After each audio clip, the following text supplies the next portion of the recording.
Hello everyone, welcome to 11 on 11 with an hour left to trade on 11th Street before we shut down for the weekend. I'm going to take a look at what's been moving markets and what you should look for going into the close.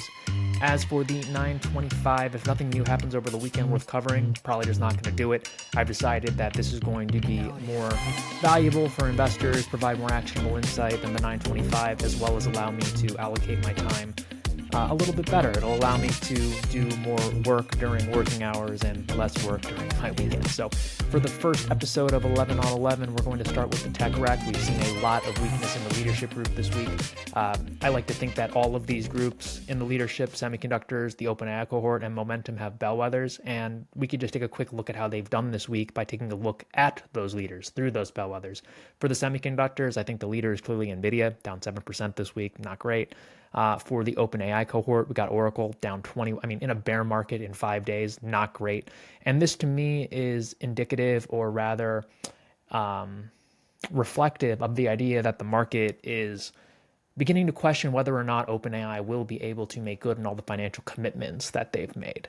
So long as there's overhang there, we can expect there to be some hesitancy in this whole OpenAI cohort, but I think Oracle is the poster child for that.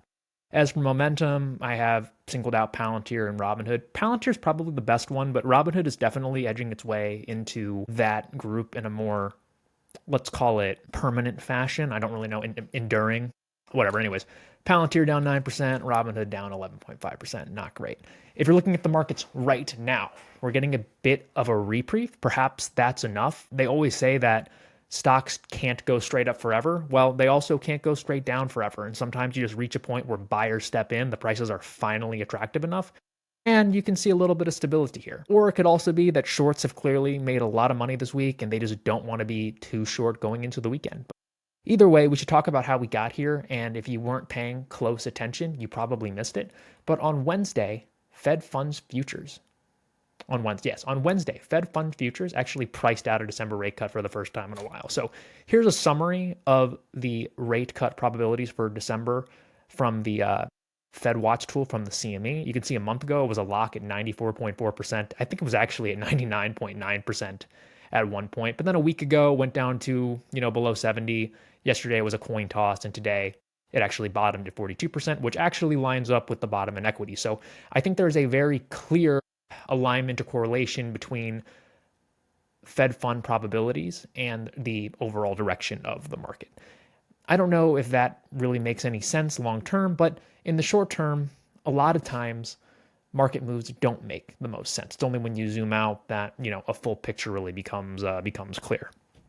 So now that we understand what's driving this, I do want to talk a little bit about the results of this pullback we've seen. It's weird to call it a pullback because you're not seeing it a lot in the indices because there's been so much rotation. This is a heat map from Tuesday before things got really bad, but you could see, broadly speaking, money leaving the best stocks in the market from a performance basis and going into pretty much everything else. Now, Thursday, it got a little scary. It was a very narrow rotation. The only stuff that really worked was consumer defensives, some insurance companies, healthcare, and some energy that finally found a bid. In my opinion, had you lost these companies, had everything been red, then we'd have to feel a little bit differently about how the market was going to end the year. But we really haven't seen the back of the bulls get broken. When you see money come out of the parts of the market that have done the best and go into the parts of the market that have lagged, that is a sign the bull is still breathing and it's not dead. It's a great sign too, because it also allowed for bubbles to get popped. I'm talking specifically about the quantum names. Now, don't get me wrong, they're still up like 1,000,000% year to date, but to be cut in half in the case of Rigetti and almost there from the perspective of IonQ and D-Wave. D-Wave is a QBTS, by the way, or qubits. It's a sign that investor appetite for risk and speculation is finally coming back to an appropriate level, which again extends the bull market. It stops the overall market from overheating, for lack of a better term. So now let's move on to something a little bit more actionable. There are companies right now that are minting money in a near bear market or in a bear market decline that from a long-term perspective, you need to start looking at buying. And the reason you should start looking at it now is because NVIDIA reports next week. And we all know it's going to be an amazing quarter. And there is the potential that it's so good, it rebuilds the confidence in the AI narrative by reminding us why stocks have been in such an incredible bull market since OpenAI hit the scene about 2 years ago, because the earnings power is there and real. Medical and Oracle are back to their June prices. I mean, you haven't been able to buy Oracle at 210 since mid-June and July, coming out of the tariff tantrum. I mean, you still missed that big pop. You see this gap here. You still missed that, but you haven't had a chance to buy it this low in a number of months, almost 6 months. If we're nearly in December. Meta, it's even more pronounced. It bounced off 600. It might revisit there again. These are tariff tantrum levels. Again, you don't need to rush to buy the buy button, but if you've been considering these names and you feel like you've just completely missed out on either of them, the market is giving you an opportunity right now. I mean, so many people, you get there, you beg for the opportunity. And then when it's happening, you forget you ever wanted it, or you're too scared. This is that popular meme, like, you wanted this, this is the real deal. We're here. The stocks are falling. Take advantage of it. Take advantage of it. And on top of NVIDIA being a potential catalyst, let's go back to the rate cut probability slide. Is 45.9 or 42, wherever we bottomed out today, is that going to be a floor? If this is the low for rate cut probabilities going into the December FOMC, there is room for upside associated with the probability of a rate cut increasing.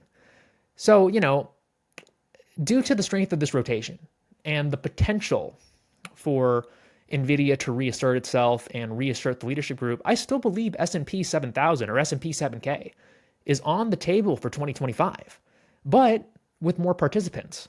So if you've been squeamish through this correction, you might want to consider a little bit of diversification. And I wouldn't say that without giving you some options. Literally all the Fin 5, the big 5 financial companies in the country and the world here, talk about Citigroup, JP Morgan, Wells Fargo, BAC, Bank of America, Goldman. They are in bull markets year to date. These have been staring you in the face. These are not speculative. These all benefit from a strong economy. It's hard to be bearish overall or believe that we're going into some sort of bear market when the 5 biggest financial institutions in that trade look so strong. And if that's not your jazz, check out this chart of American Express. I like this one. I would probably look to get in. It had a really clean breakout over 350. Finally giving some back today. No news, but as we've seen, investors are looking for places to take profit. I would look for this to defend 350. And if not, I would definitely look to take a stab at buying this at $337.10, that ascending 50-day simple moving average, which I expect to be really stiff support for the bulls. And also, if the financials don't interest you or have enough exposure there, I would be shocked to hear you have a big exposure in healthcare. And if this rotation we've seen in healthcare continues, there's a lot of really great charts. I recently actually took a couple of call options out here on Merck. But if this chart gives me a chance to get it back at $90, I would go ahead and put a little bit of capital to work there.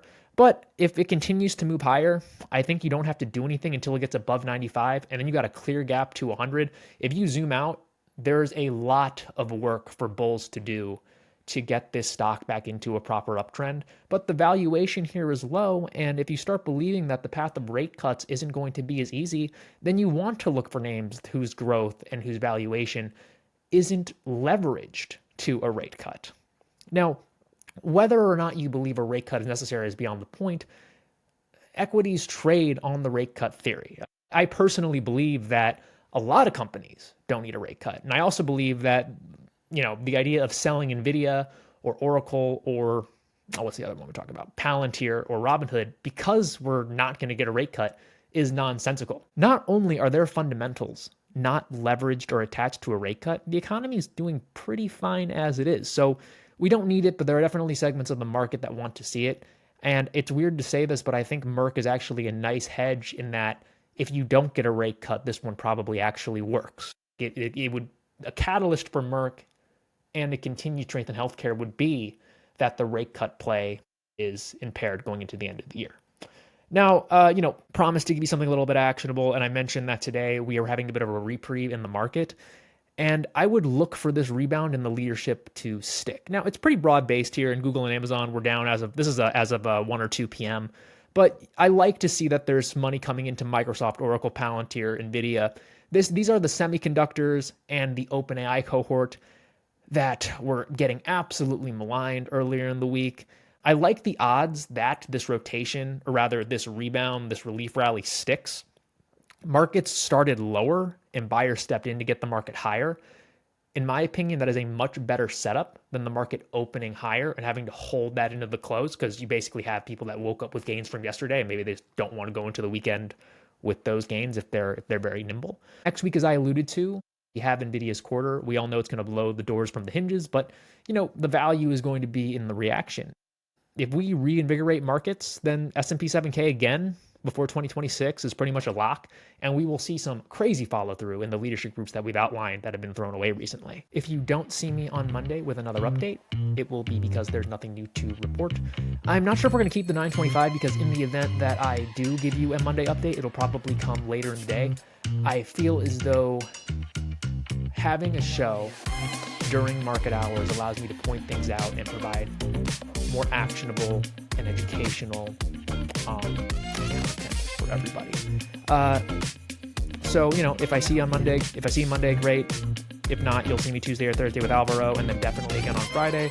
Before I go, 11 on 11 is also an NFL football term, so I thought it'd be fun to throw in a little bit of sports betting at the end here. I'm going to be laying some money on the Bills to cover the 5.5 point spread. In other words, I'm betting that the Bills will win by 6 points when they go and play the Tampa Bay Buccaneers. Tampa's down there. I think they're down their 2 starting wide receivers and maybe a running back. And the Buffalo Bills just got embarrassed by the Miami Dolphins, who I thought had given up on their season. I expect the Bills to come playing with their hair caught on fire, and the Tampa Bay Buccaneers simply not to have their full complement of offensive pieces to keep up. So, Bills minus 5.5 points. That's where I'd be laying my money if you were going to do a little sports betting this weekend. So thank you again for sharing some of your Friday with me. Let's all hope that Sunday goes well, and I'll see you next time I see you. If you like this, please drop me a comment, and if enough people like it, we'll definitely keep it. Thank you guys. Take care. Bye-bye.